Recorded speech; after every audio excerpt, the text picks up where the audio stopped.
China's efforts in brokering a deal between Iran and Saudi Arabia have been seen by analysts as broader signs of a changing global order.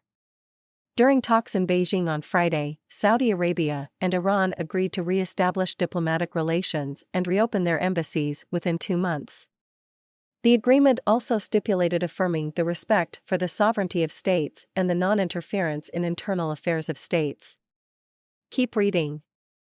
Iranian state media posted images and video of Ali Shamkhani, Secretary of the Supreme National Security Council of Iran, shaking hands with Saudi National Security Advisor Musaid bin Mohammed Al Ibn, with Wang Yi, China's most senior diplomat, standing in between.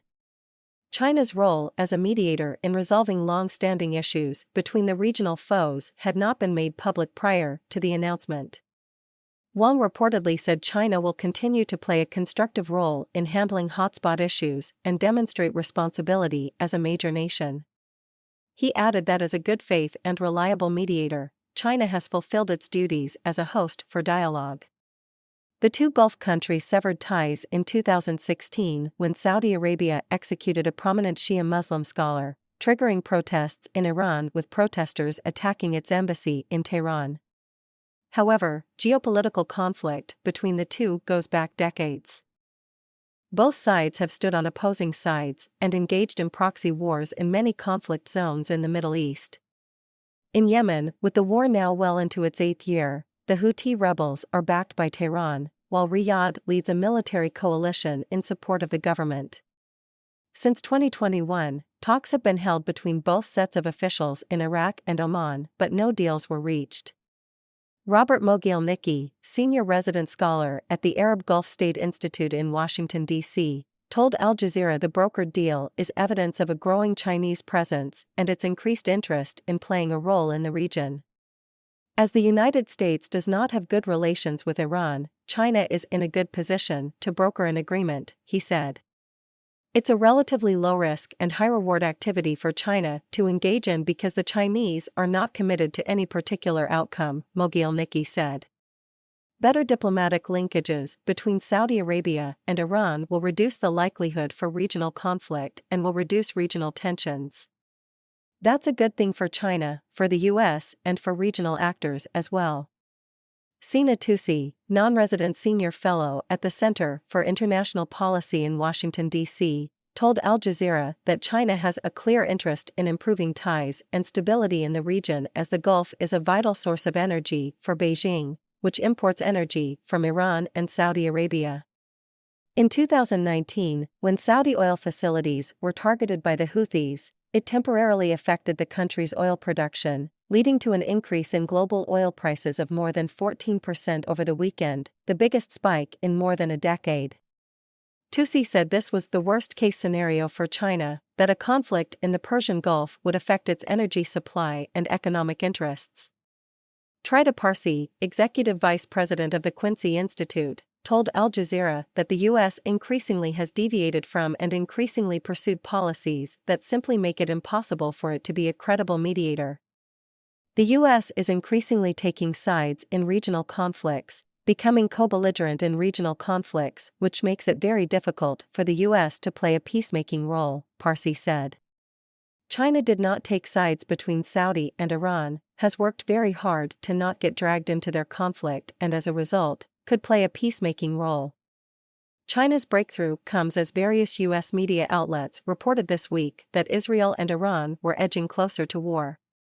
Tusi said that while China also has substantial political and economic relations with Israel, the U.S. has historically been giving support to Israel and Saudi Arabia against Iran, and so it has not been able to play that mediator role. I think this is a broader sign of the changing global order and how the period of America being the unchallenged global superpower, especially after the Cold War, that period is ending, Tusi said. For countries like Saudi Arabia in the past decades, America was the only viable partner. Now, these countries have other options. China can give them a lot of support, economic, political, military relations, and Russia can do that, too. It is in their interest that they're living side by side with Iran, and Iran is not going anywhere. If the U.S. is not going to give them unconditional support, for what I think, Saudi Crown Prince Mohammed bin Salman originally wanted against Iran was a very confrontational policy, that they are willing to come to terms with Iran and coexist, which is I think the direction they are seemingly going in, Toussi said.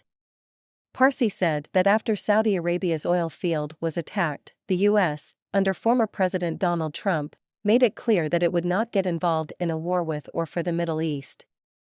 The Biden administration then tried to correct this by signaling that it will stand by its regional partners, thinking that this alliance would be instrumental in its competition with China. But, according to Parsi, by moving closer to both Israel and Saudi Arabia, the U.S. further entangled itself in the conflict of these countries and made it more difficult for itself to be a mediator, and China has taken advantage of this. Iran and Saudi Arabia have fought proxy wars in the region for decades, affecting Syria, Iraq, Lebanon, and Yemen. While the now normalized relations between the two are not going to automatically solve their vast geopolitical differences, Toussi said there is now an opportunity for increased and sustained dialogue that could help bridge these differences. The trilateral statement published on Friday also significantly mentioned the 2001 security agreement and the broader 1998 cooperation agreement that Iran and Saudi Arabia had reached, a major breakthrough at the time after diplomatic ties were cut in the 1980s following the Iranian Revolution. By mentioning these agreements, it seems like both sides are trying to recapture the spirit of cooperation and collaboration. Those agreements entailed a lot of economic, security, political cooperation and high-level diplomatic contact, Toussi said. Iran's relations with Saudi Arabia were pretty good from 1997 until 2005 to 2006. There's potentially a willingness, it seems, to go back to that.